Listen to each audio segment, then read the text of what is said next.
His Excellency Ambassador Jose Cabrera III, Sir, Honorable Dignitaries, Sir, respective religious leader, Sheikh,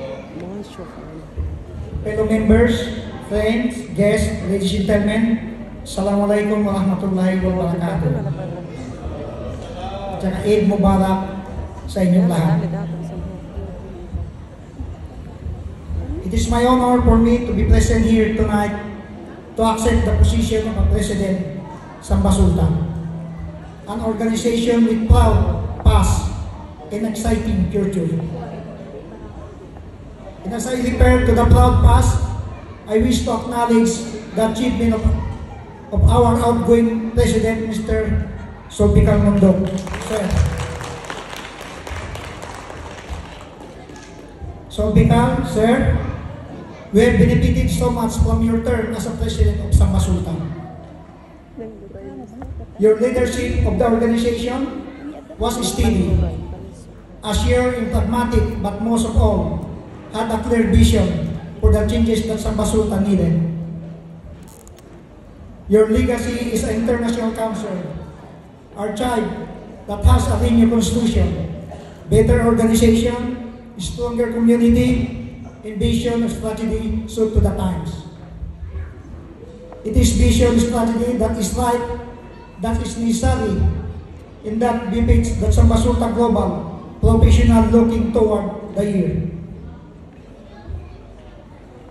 Zulfikar, thank you so much.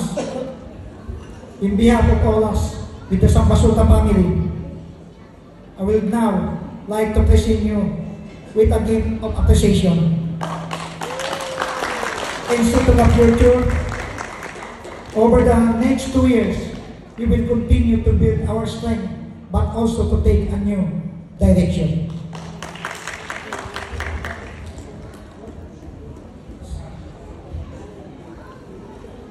So may I please request the Secretary to assist.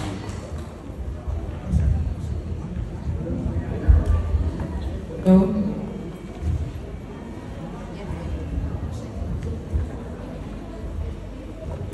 Yes.